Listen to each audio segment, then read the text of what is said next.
Okay, so today is session number 9 of semester 2 on braided fusion category class. So last time we at last started the section regarding tensor category for equivalentization and disequivalentization of tensor category. So the basic definition, we did that. So it was section 421.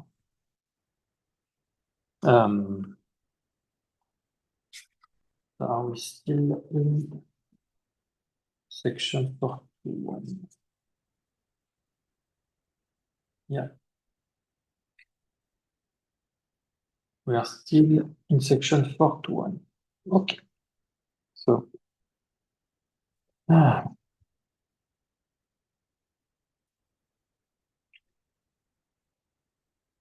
yeah. So,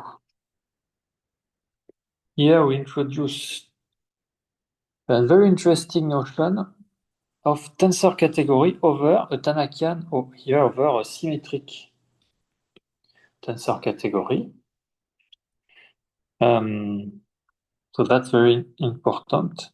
So a tensor category over that is given by a central functor from E to C, which means a braided functor from E to the Drinfeld center of C. And we said also last time that a braided tensor functor over E is where there is a braided functor from E to the Muger center of C. And in this remark, so here we ask why. Anyway, we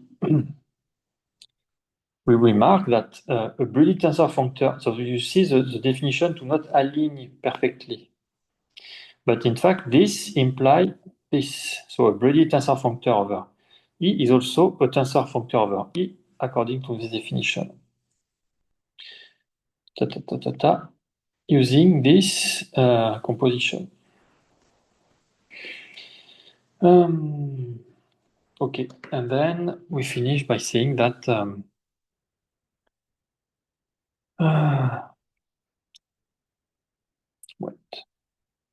so this composition can also be identified like that, but we did not understand that may be used later, but for now we don't have any application to this alternative way to do. Of course, when you consider the notion of factorizable category, it involves the Drinfeld center and C, C-op, etc. But for now, I don't see any motivation for this identification. Anyway. Okay, so let's continue. So we are still in the notation. So, notation. So for a fixed group G, tensor category equipped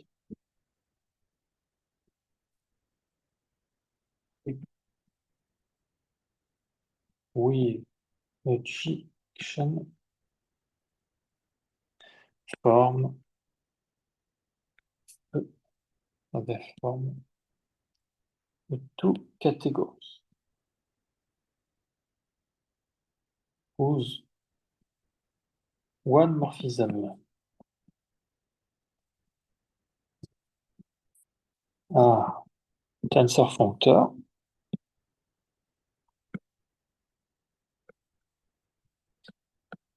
compatible with the G action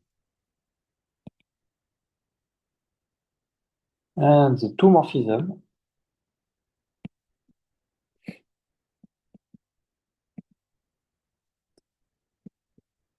are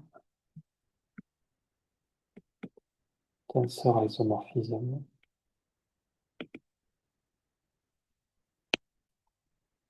of such functor.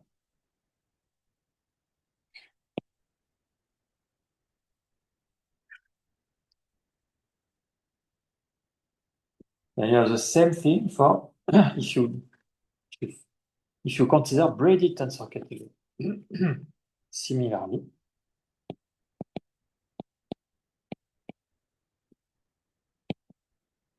we have the two categories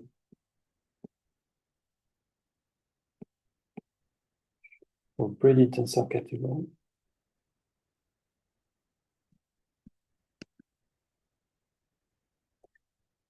Category endowed with a G action preserving the braid.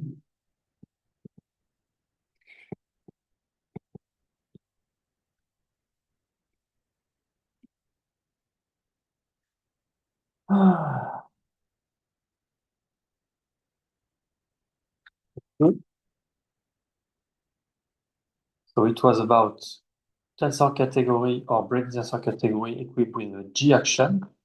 So you have the same also for tensor category over symmetric category. So for a fixed symmetric tensor category E, tensor categories over E and braided tensor category over E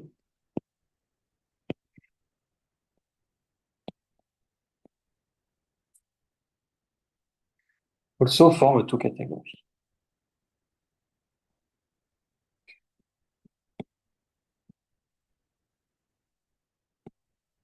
Okay, that's the end of the notation. Now, equivalentization. So equivalentization, but now for tensor category and braided tensor category, not just for K-linear.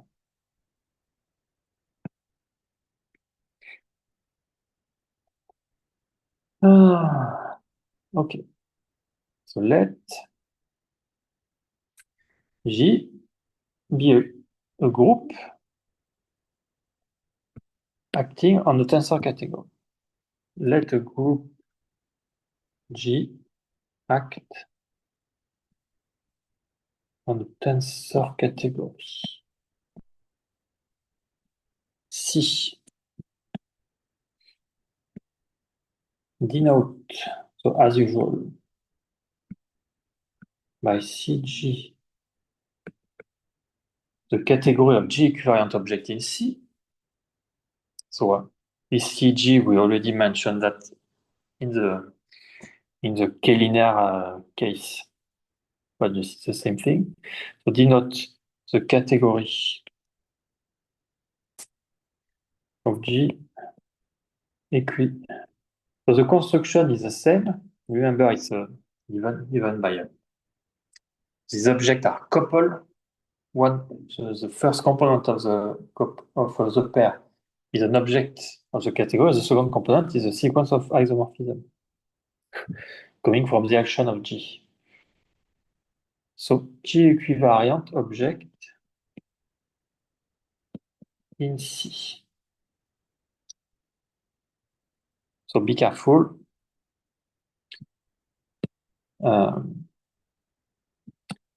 This is a category of pair. So the first component is an object in C, but the second component is not. So it's a little bit an abuse of notation, as I already mentioned. So this C power G is also called the equivariantization of C. Equivariantization of C. And everything is defined, was already defined in Section 413.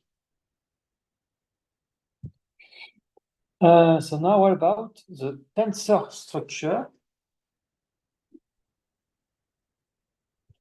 So the tensor structure on that is given by the tensor structure of that, but because the objects of that are essentially objects here up to some sequence of isomorphism. So you need to check the details, but the category C power G naturally inherit the tensor category structure. Okay, so now what we want to explain now? Yeah. So now we want to explain why this is naturally a tensor category over rep G. So we will the following lines will naturally put the structure of category, the tensor category over rep G on that. We will explain now. So first,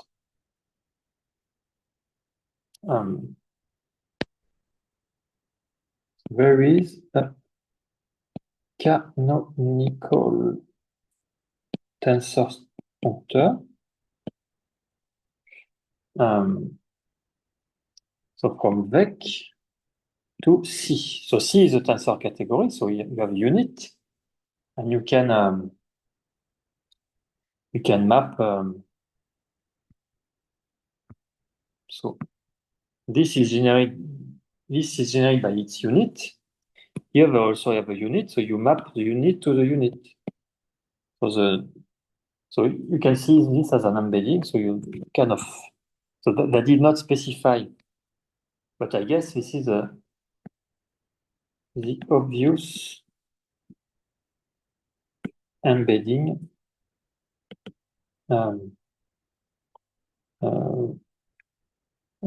mapping 1 to 1, 1 VEC to 1 C. Okay, so you have that. This is called equation 65. Next. So we know, so you can decompose this tensor functor. So the mapping 1 to 1. So the obvious embedding generating by that is obviously a tensor functor. No problem. So you can decompose by putting the Drinfeld center of C in the middle, involving some trivial half-breeding, so which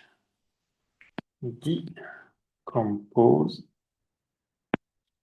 canonically as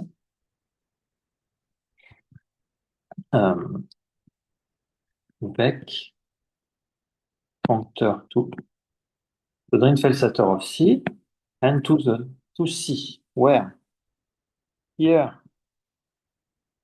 this functor, so you need to specify.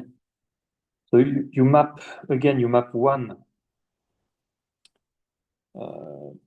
Yeah, I guess you map 1 to 1. So it's no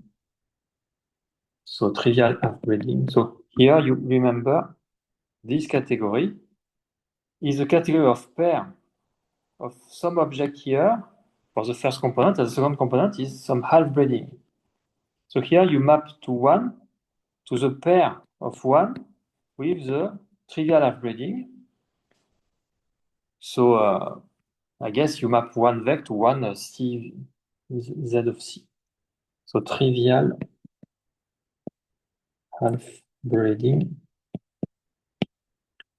So map 1 vec 2, 1, C, something like that. And here it's the forgetful functor. So this is completely, in fact, this construction is completely trivial. In fact, there is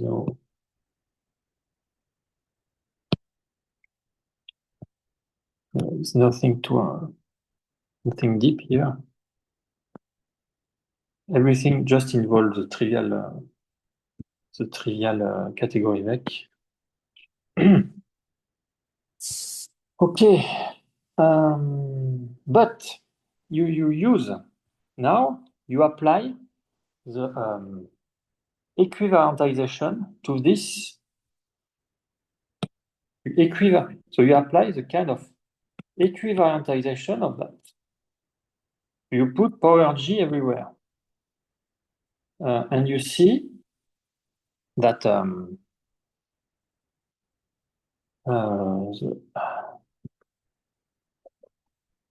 you can do that. So similarly, you get something like that. So similarly, we obtain a tensor functor. So first, you apply here, or from that to that.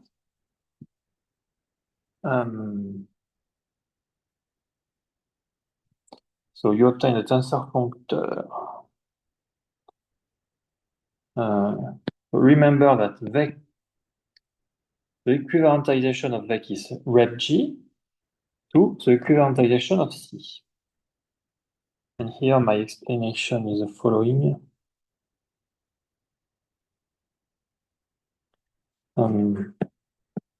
If some A embed in some B, then so are the G equivariant object of A in the G equivariant object of B. So here you have this. Here I wrote embed, but maybe some tensor functor would be enough. Maybe will work.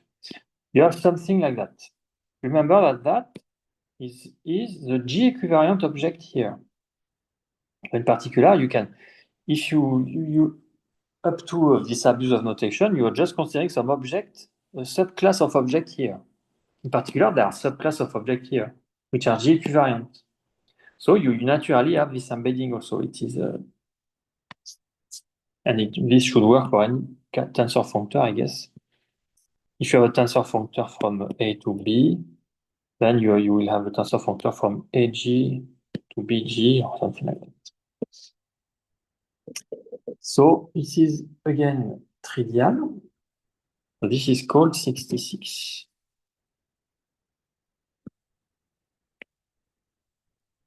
So be careful here when I wrote the category embed here. So I should write the category and the category of G current object of it. Embed, so in the category of. When I wrote so are, it refers to embed, so I don't write again embed here. Okay, so now you do the same thing with the Drinfeld center.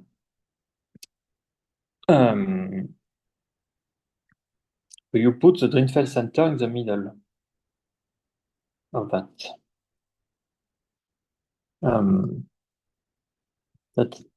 So which decompose canonically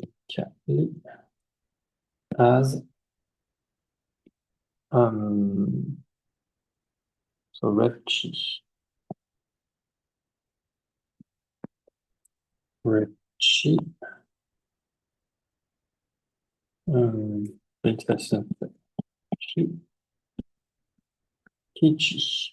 And again, so here,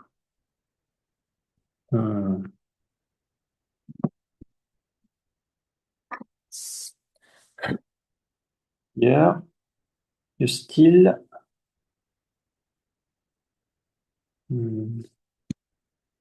consider the with trivial half breeding.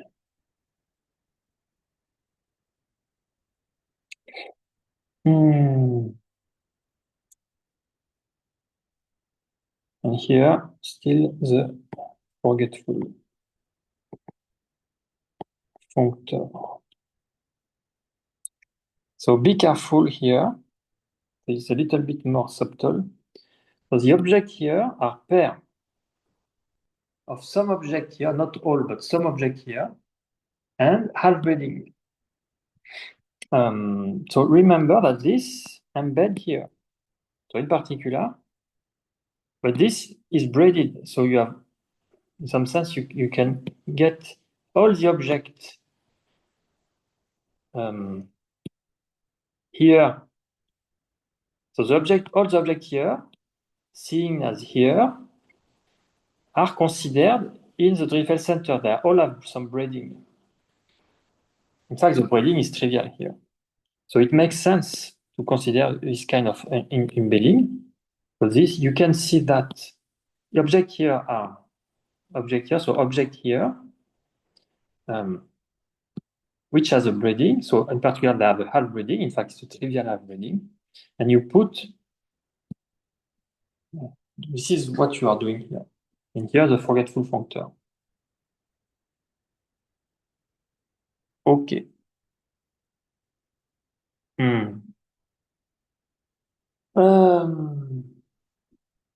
And maybe show that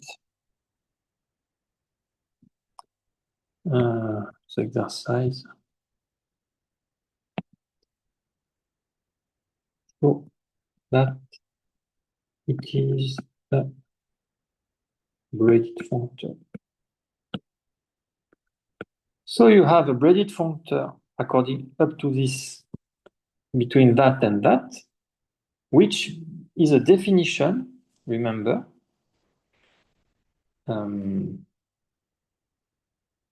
of a tensor category over E. So with this kind of construction, you automatically get that CG is naturally a tensor category over RepG. So hence CG is naturally a tensor category over RepG. So if in addition C is braided and the action preserves the braiding, then CG is also braided. If in addition C is braided, is a braided tensor category.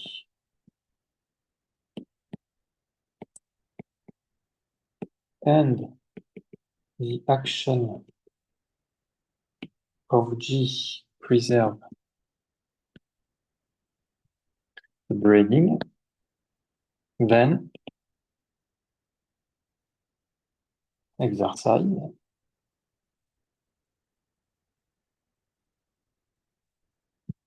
CG is also braided.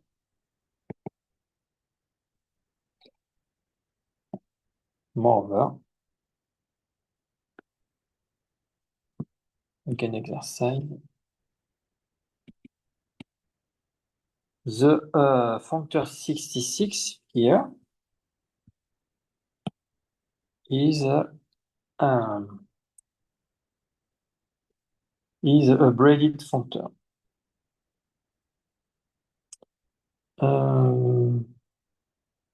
So here, wait, this is braided. So this is a braided functor. We really need a braided functor in the definition. Ta, ta, ta, ta, ta. Yeah, braided functor. Okay. Moreover,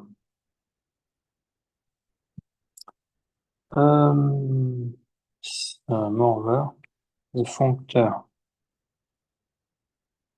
66 is braided. Therefore,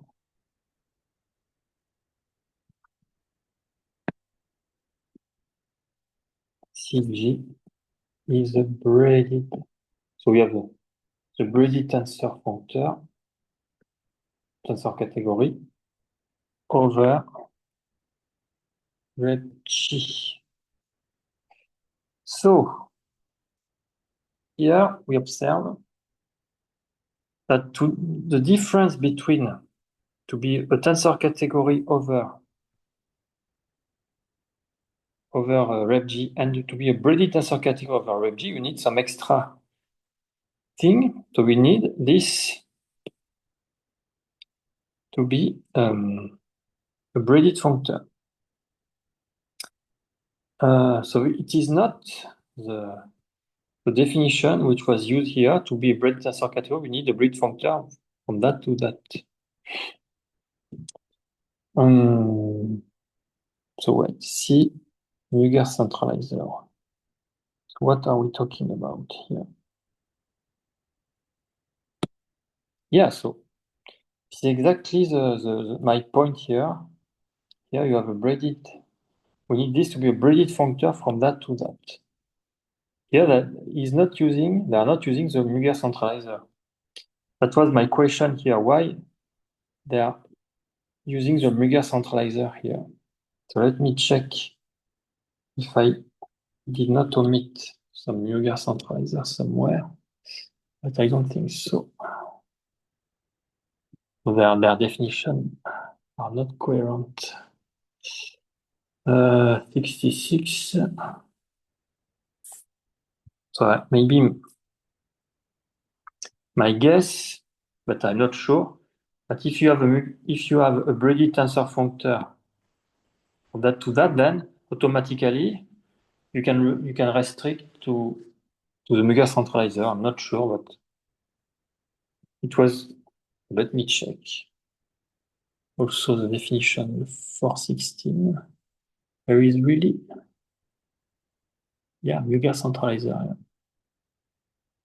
Yeah, so it's not clear to me if you really need to put the Mueller centralizer here, or if it is equivalent to put or not to put it.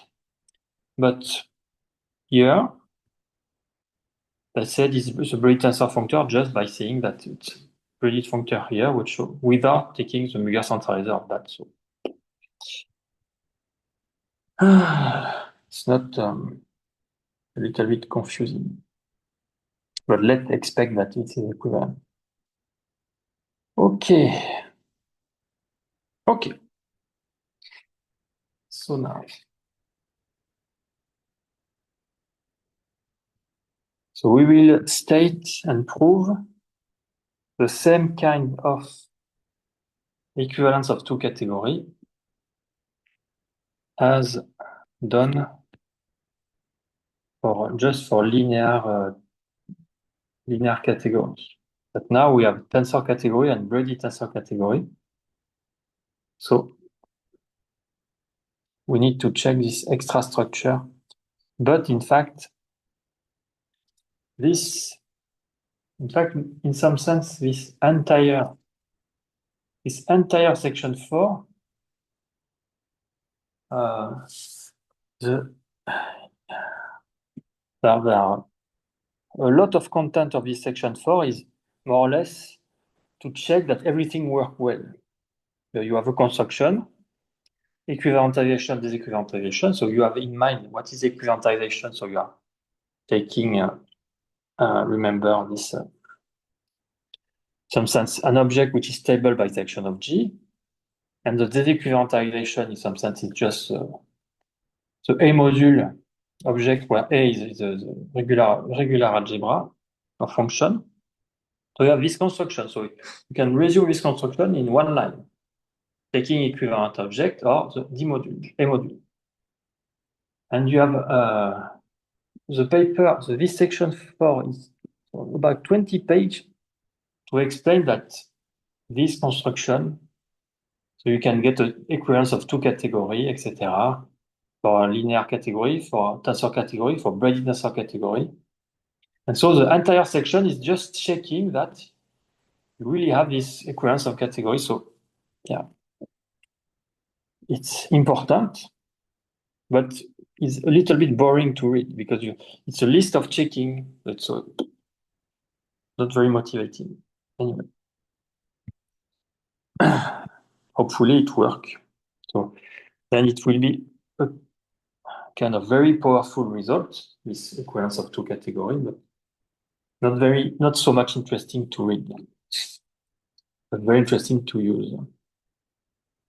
Okay, so the following. So we will again state the same kind of result, equivalence of two categories between blah blah blah, Carobian, G act, or etc. etc. The following result is due to Bruguière.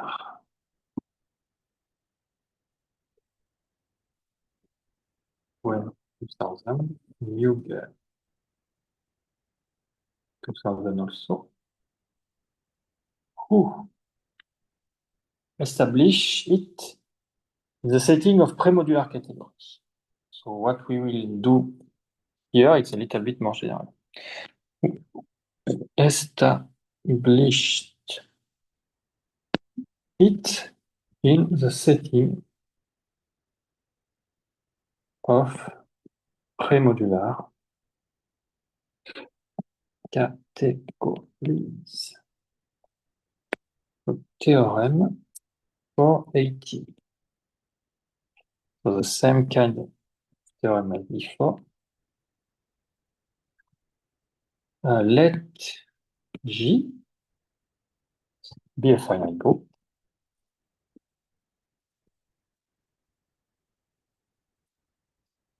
One. So the equivariantization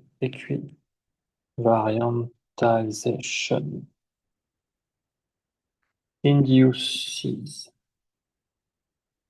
two equivalence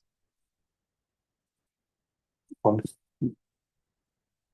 this way between the two categories of Carobian tensor. So the only difference as before is you add adjective tensor. Otherwise, the sentence is the same as before. Carobian tensor category equipped with an action G and the two categories of Carobian tensor category over, it's a little new, over red G. Second point. So same. You just replace tensor by braided tensor.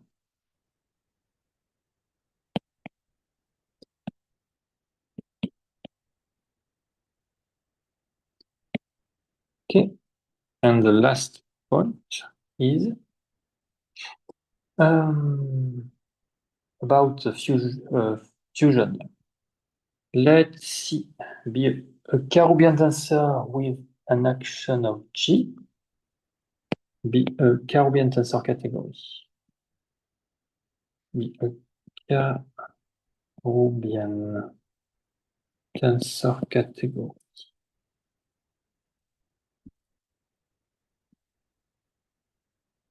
with an action of G.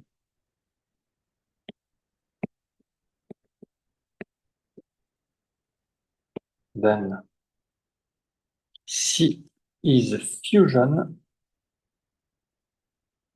category if and only if its equivalentization is a fusion category. And, be careful, the functor 66 is fully faithful.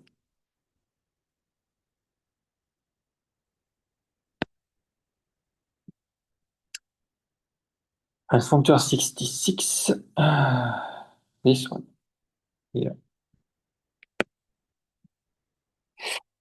So before providing the proof, I just need to check something in my note.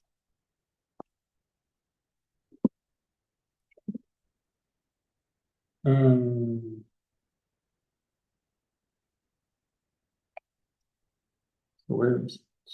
Equivalentization. And déséquivalentization.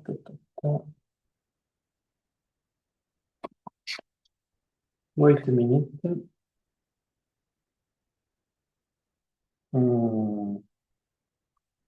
Ah, yeah. Okay.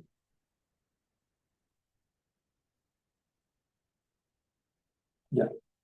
So remember that a G equivalent object, because this is what we are talking about, is an object in C together with collection of isomorphism between the object and its transformed by the action of any object of G, any element of G. So for any G in G, you have the isomorphism F, so you have the FG, FGX. So you have this kind of isomorphism between X and FGX, which satisfies some axiom. And remember, this axiom generalize the notion of, it's a categorifies the notion of representation of a group. We have a commuting diagram.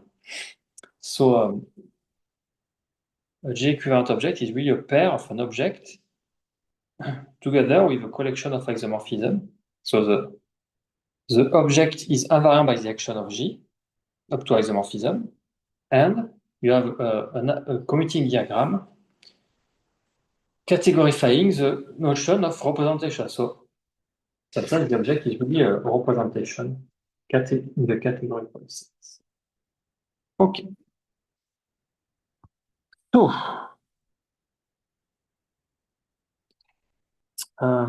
proof.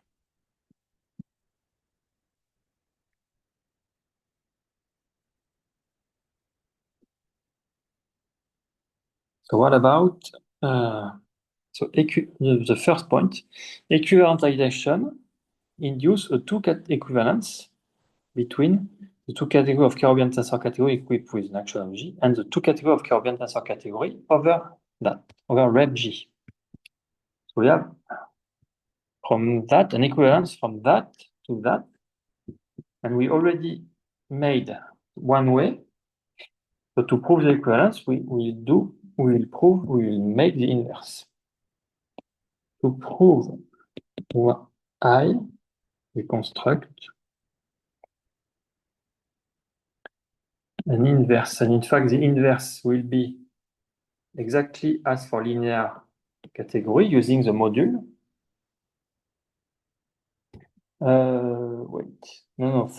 Using the module will be an alternative construction.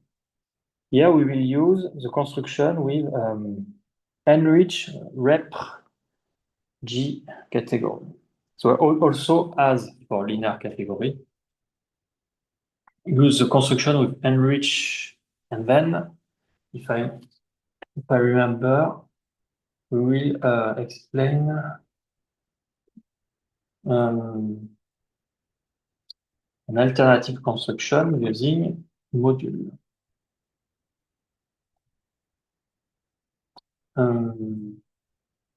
Yeah, due to Bruegger and Yoger. So to prove I reconstruct an inverse two-functor. Okay, so let D be a Karoubian tensor category over rep G.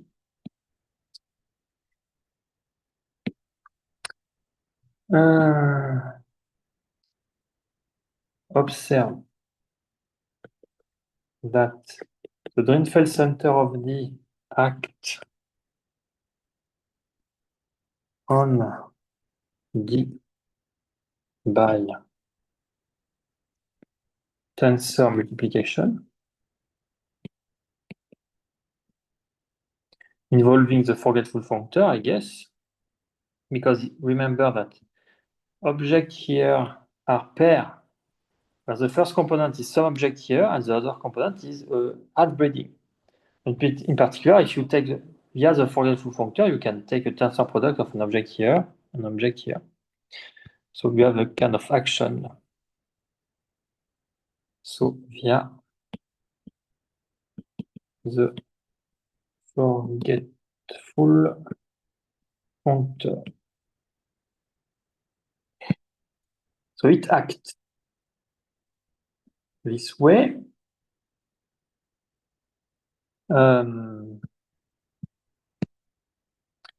you can, in fact, you can forget the tensor structure on D, and then you come back to the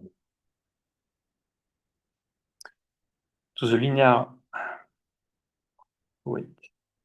So to define that, you need a tensor structure on D, but then when you consider just the action of that on that via the forgetful functor, so this is a tensor, this is a monoidal category, but you can see that just as a K-linear category as before. And so we are then in the setting of what we did before for K-linear category. So by tensor multiplication, when D is viewed as a K-linear category.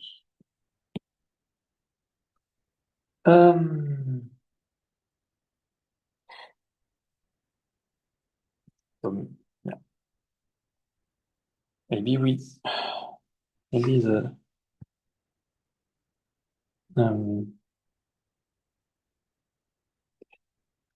need to specify that because this action on D may not be a tensor action.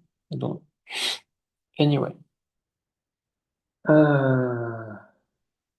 So now, remember by definition of to be a tensor category over rep G, you mean you have a tensor functor from rep G to that. But that acts on that. So via this tensor functor, rep G act on that. And that we will mention that after the pause.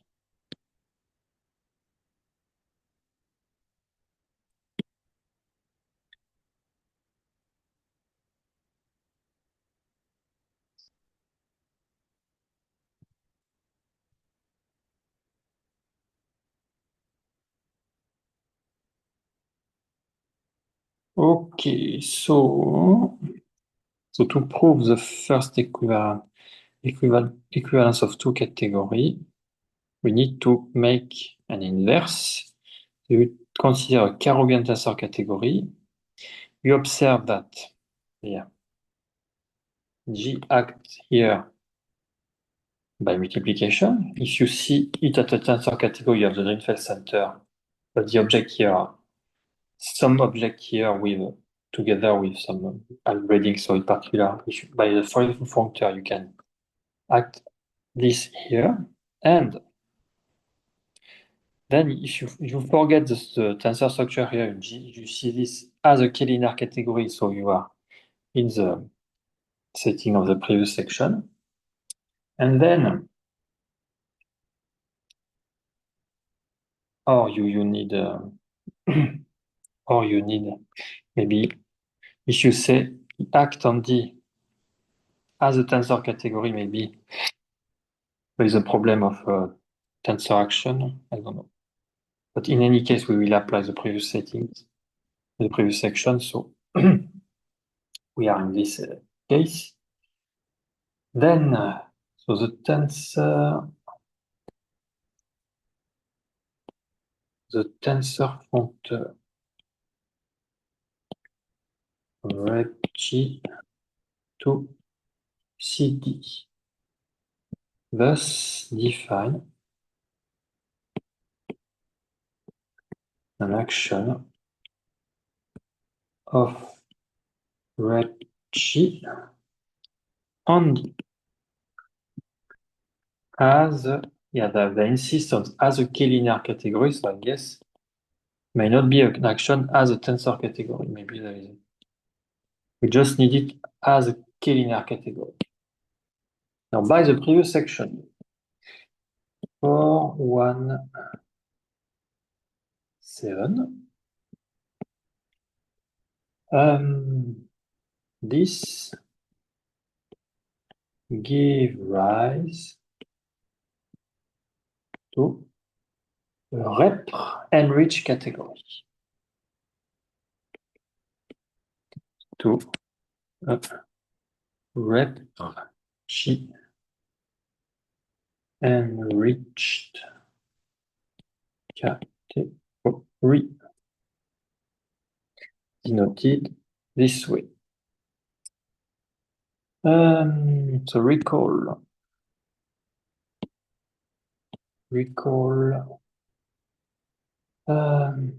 so object of D equal the object of D, and so this is in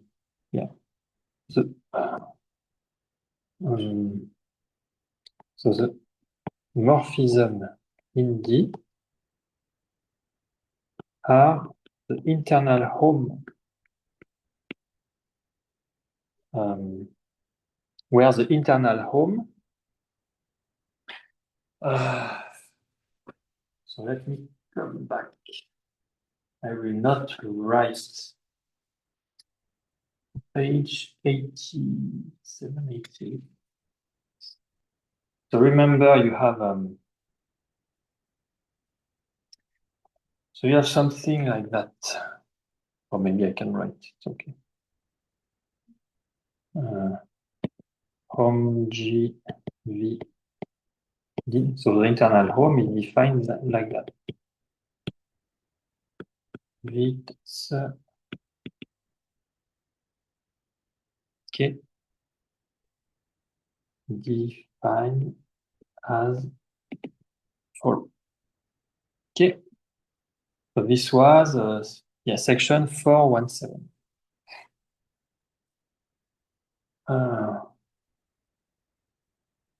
So this is the category D double bar. So in the paper, it's called D curve. D curve, but it's confusing to write D curve by hand because every D is curved by hand. So I wrote with double bar like that. So we now endo D bar, D double bar like that with, or maybe I can say D curve because D double bar I don't like to pronounce that. It's too D curve, but I wrote because in the paper it's D curve, but I wrote this way. I don't know. End of this one with the structure.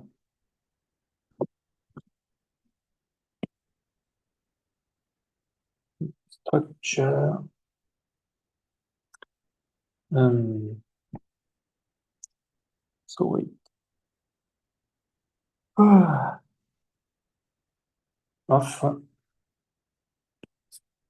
rep G enriched tensor.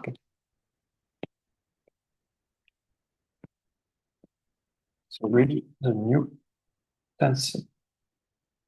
And remember in the theorem, what is new compared to before? It's really just tensor. The rest is the same. So we need the tensor structure. So we need to define the monoidal structure, etc. What is the tensor product?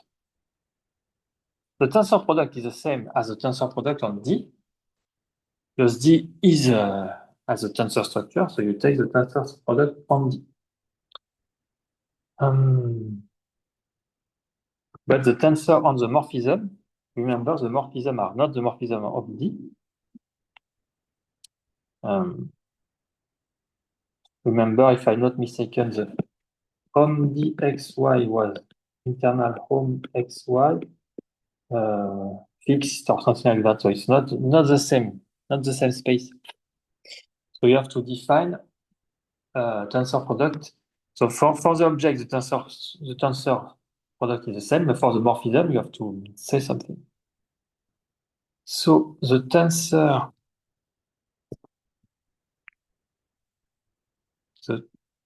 tensor product on object is the same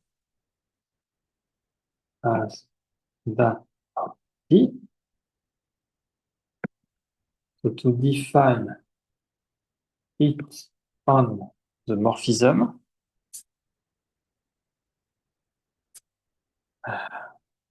so we'll define on the morphism now. Note that for x1, x2, y1, y2 in D, and v1, v2 in rep G, so you have the tensor product map. The tensor product map. So from V1 tensor x1, so V1 acting on x1,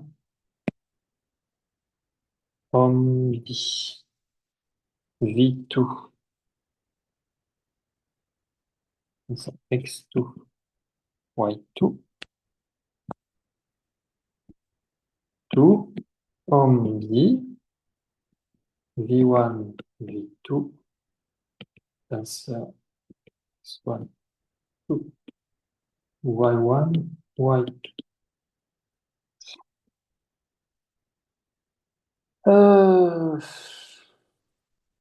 Okay.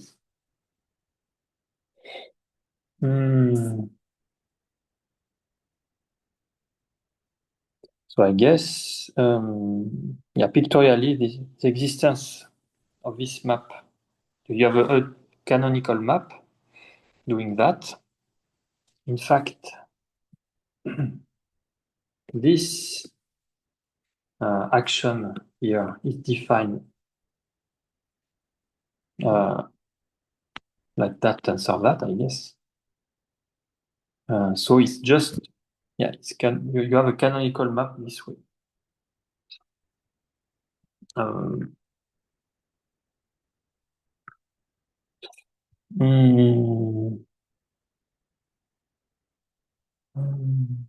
Yeah, so for example, when you consider,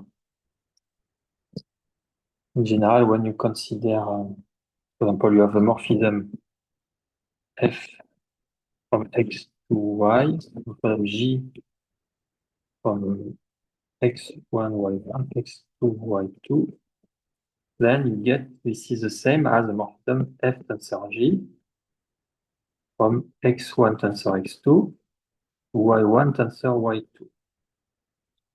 So this is the same thing, but they are not leaving the same.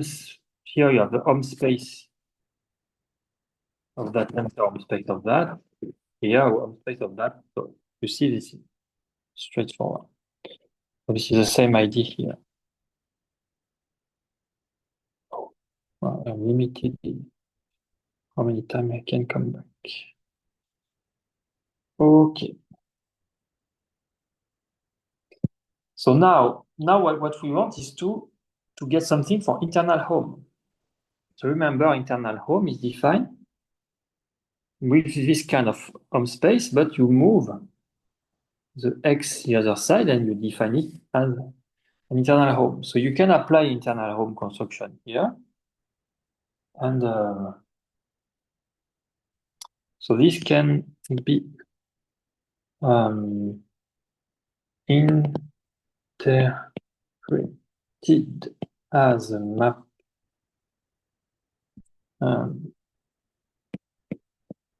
by definition of internal home. So home G V1 internal home X1 X2 X1 Y1. Yes, the point what I forgot to say is that what I forgot to recall is that this is an object in repr G. Okay. So there's the notion of repr G enriched category as defined before. The objects are the same, and the home space is an object here defined like that. And this may not be finite dimensional. I did not check that, but I guess you can find an example where this is not finite dimensional. Otherwise, there's no point to put a R here, because the R is for not necessarily finite dimensional. Anyway, so if you go to internal home here, so you are representation of G, so you consider the homomorphism of G action between two representation of G. So the morphism intertwining the action of G on this representation. So I guess here you can replace that by hom of rep G if you want to write categorical notation. Okay, so this internal home V1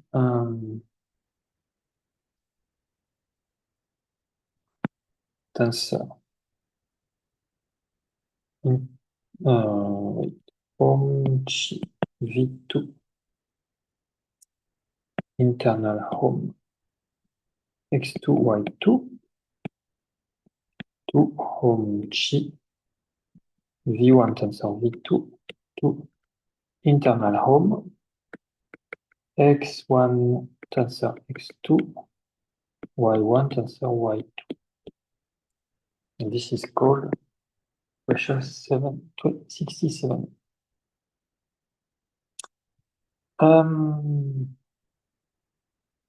So this equation 67 is functorial.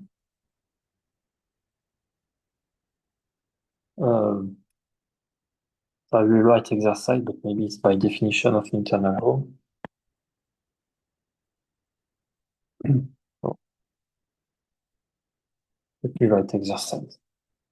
And to check it is really functorial. This is functorial in V1, V2. In red G.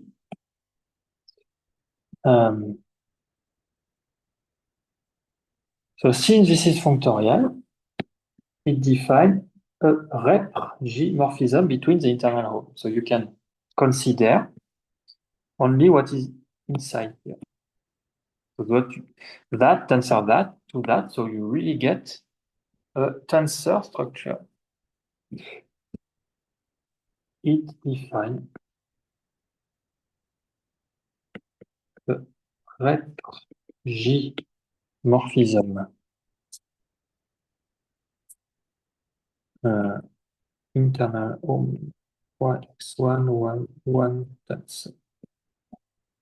So you have the tensor structure on the morphism defined by this morphism, rep-G morphism.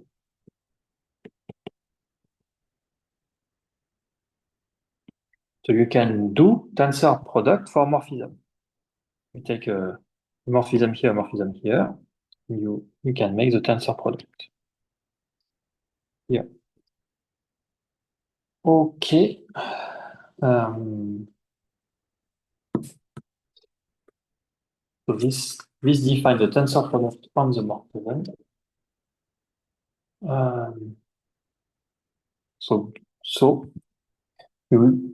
This completes the definition of a tensor structure on D double bar. Hence, we obtain the tensor structure from D.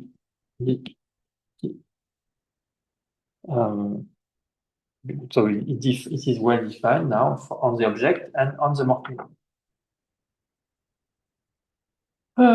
Okay. So now, what about, so it's not enough to define the map, tensor map for an object and morphism.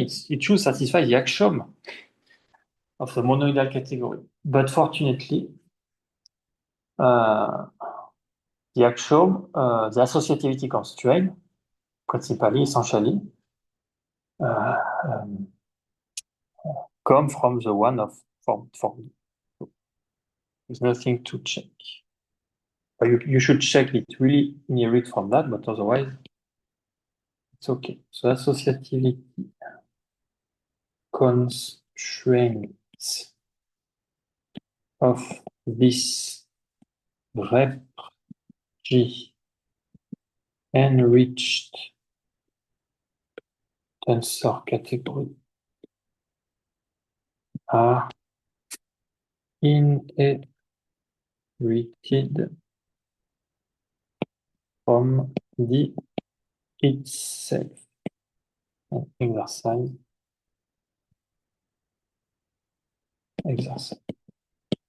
to check everything work. Okay. So now, so as in the previous section, we will take the Karoubi envelope of D double bar.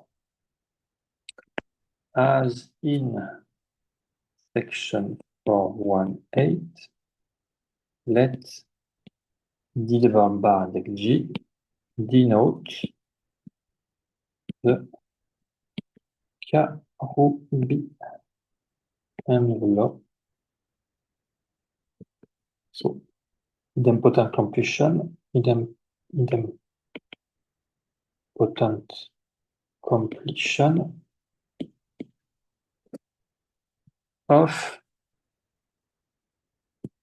the plane. So here they did not write again the index plane, but not enriched. So you forget about the rep enriched structure, you just consider it as a category. Tensor category corresponding to, so you just consider it as a tensor category, you forget about the rep enriched structure. This is the sense of playing it. I was a little confused with plane when we mentioned that in this first previous section, but I guess you just forget about the rep range structure. So it's more or less the same thing. um, up to some forgetful functor or something. So then this is, as before, the Karoubian. So it's a Karoubian tensor category.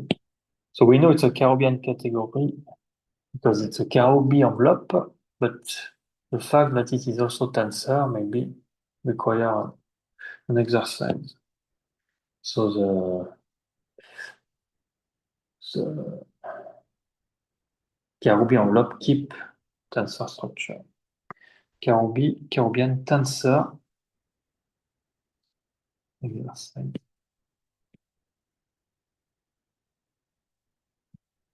Catégorie.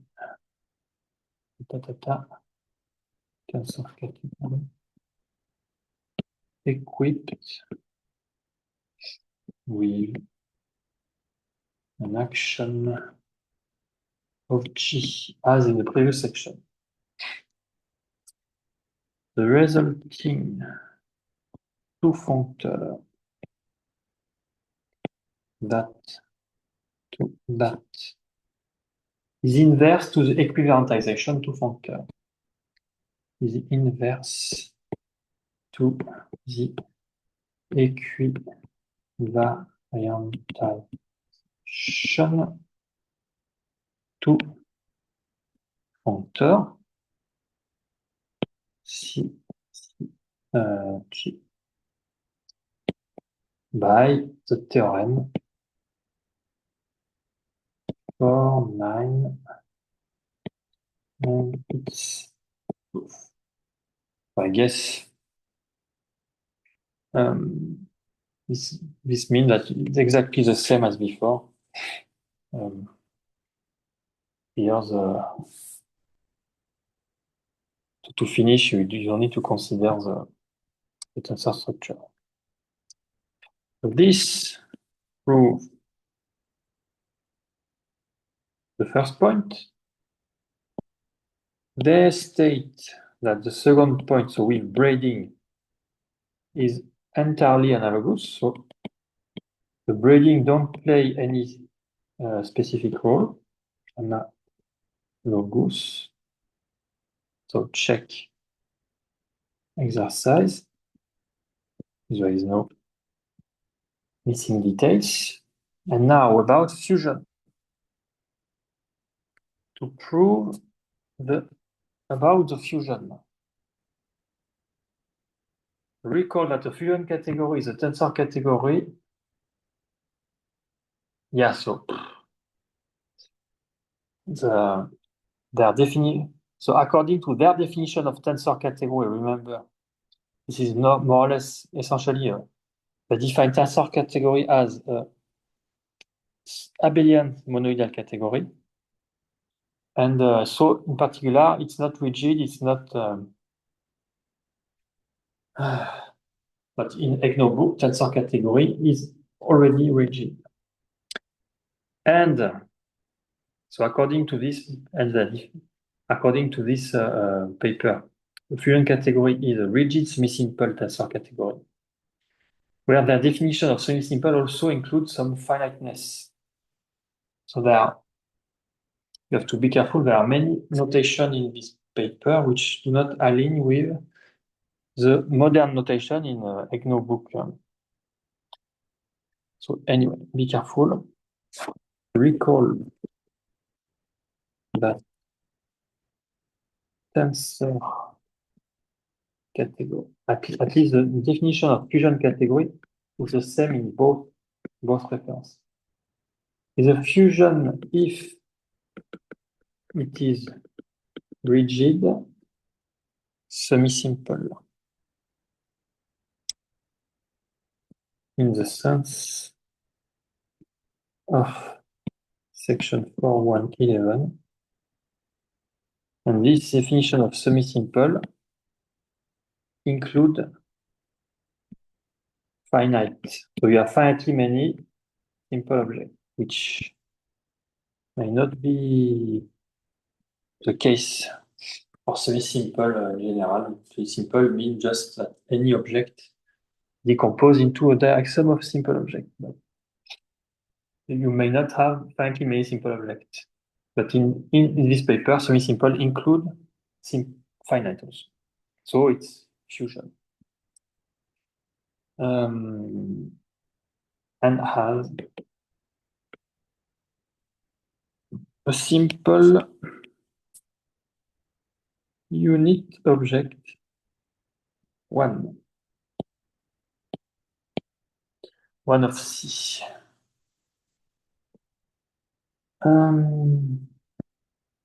So now we want to say that what about fusion? So suppose C carry an action of G, then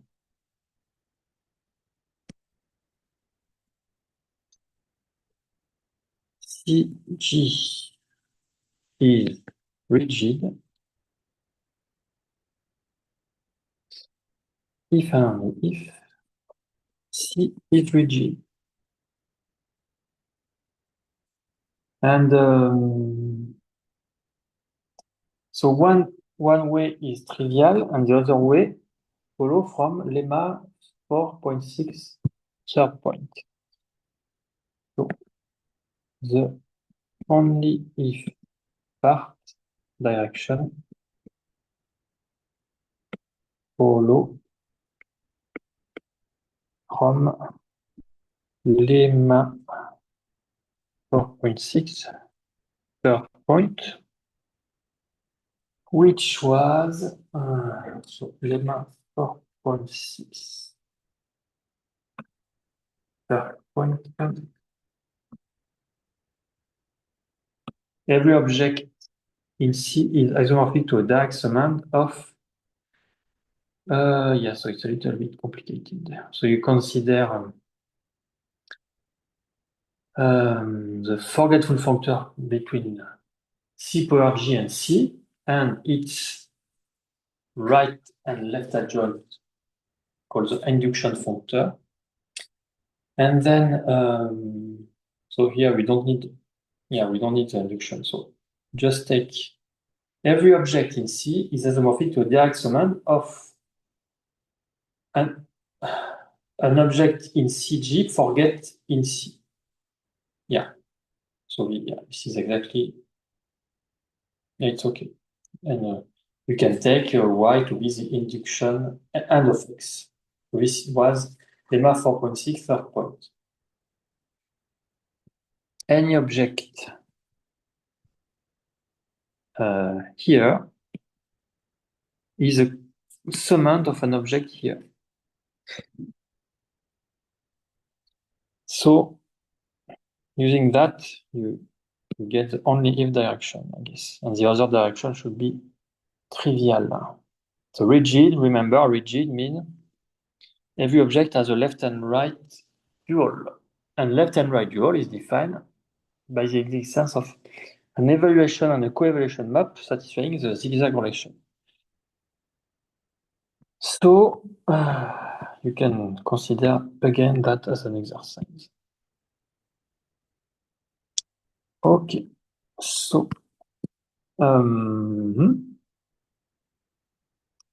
so now what about semi-simple? By proposition for 12, CG. So semi-simple, we already proved that. Semi-simple, if and only if C is. So that's okay. So the only issue why you need a fully faithful something, fully faithful in the statement. Remember, yeah, it's not that. It is not that. This is fusion. If only this is fusion, you also need the functor to be fully faithful. And why we need that? Because of this is due to the unit object to be a simple object. Okay, finally. The simplicity of 1C is equivalent to the full faithfulness of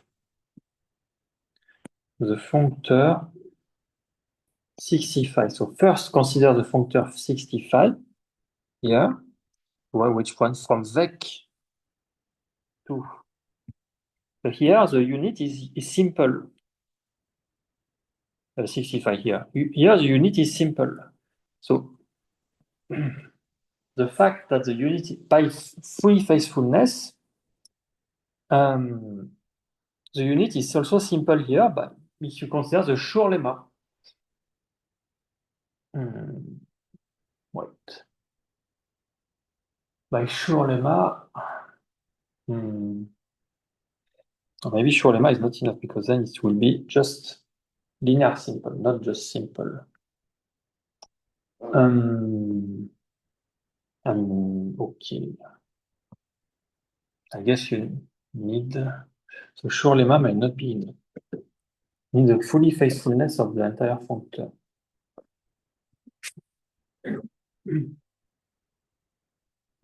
Only linear simple. Okay, so it's an exercise to understand why the fact that this is fully faithful. So fully faithful, remember, it means that it's a bijection on the Hom space. Yeah. So here's the Hom space. Here, they only involve the unit. So everything is a multiple, is a unit with multiplicity here. So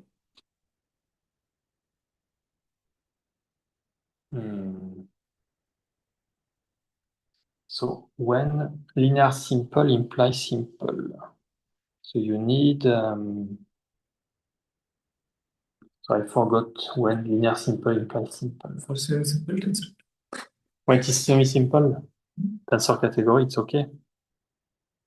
So maybe, yeah. Because it's already a semi-simple, yeah, it's already a multifusion.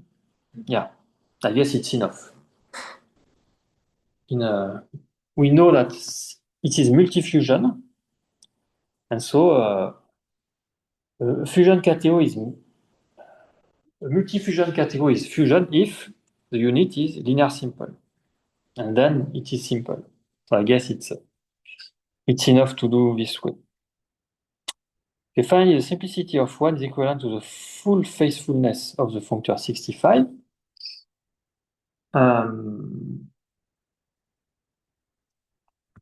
So this is only for Beck, and now for the functor 66, so which the simplicity of 1C. So the simplicity of that is equivalent to that, but this fully faithfulness of that is equivalent to the fully faithfulness of that.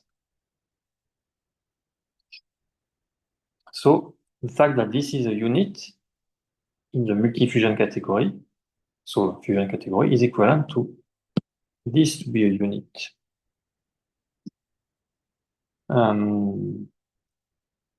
Semi-simplicity, which in turn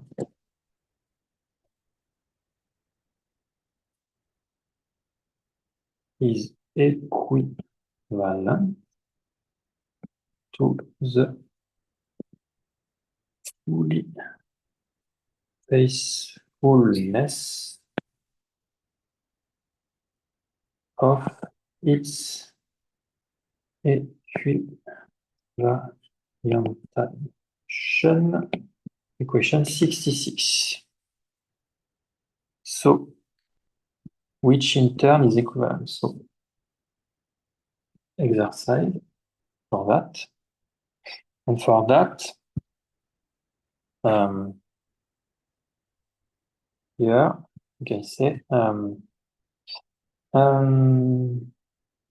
for this one, you can say Shorema plus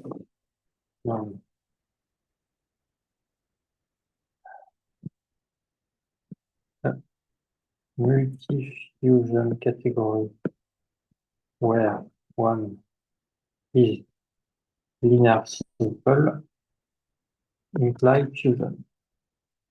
And linear simple means and one is one dimensional.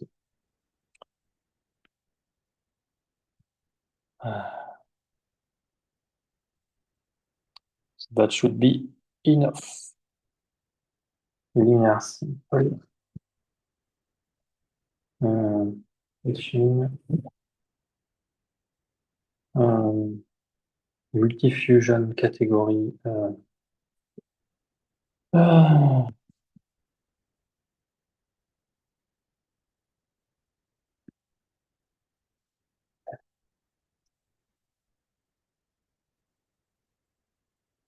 Where one F is linear simple is fusion.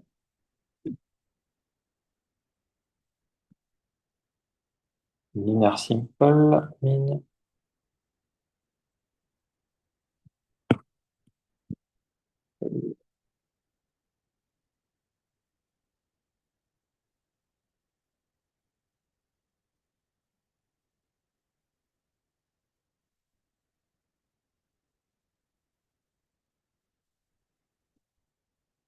linear simple mean and one equal K. Okay, that should be enough. Okay, so now,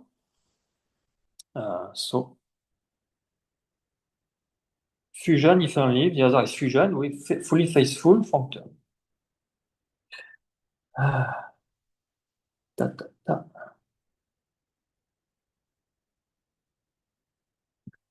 Yeah. Okay. So for the last 5 minutes, let's start the next subsection, desequivalentization of tensor category. Desequivalentization of tensor category.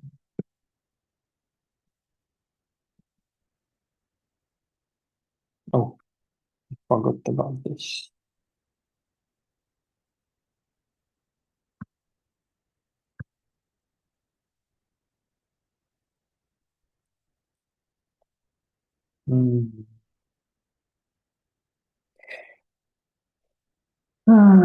Okay. So in fact, in the previous, so this ends the proof. Forgot to say this ends the proof.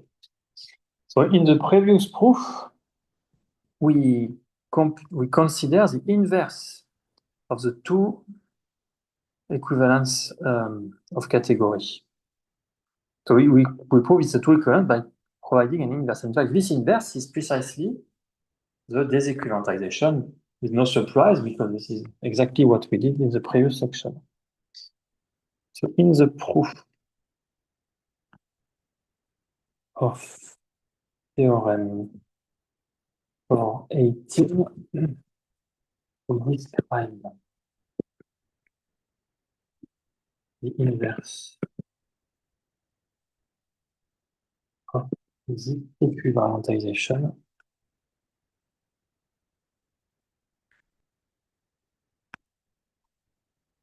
to functor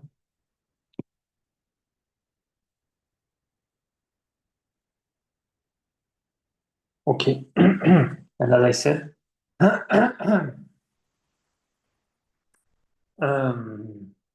this section, so this inverse is called the desequivalentization, but we will present an alternative due to Brugger-Müger using the module over the regular algebra.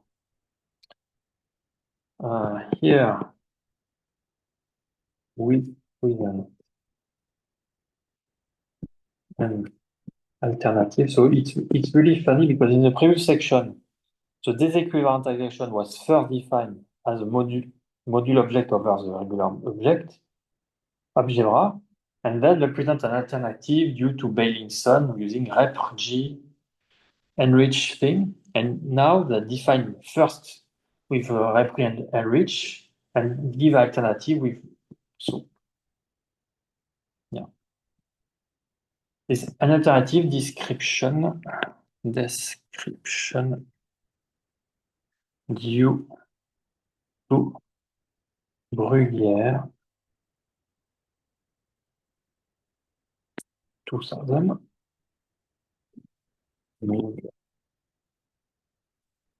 This was for premodular category also. So, let G be a finite group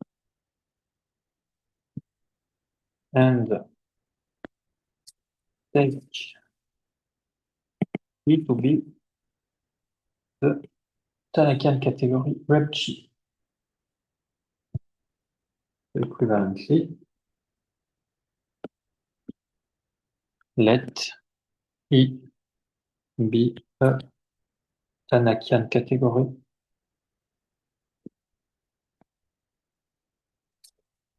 equipped with a fiber counter. And let G be the automorphism group of this fiber functor. So this is just two ways to say the same thing. Equipped with the fiber functor. And I will finish with this sentence.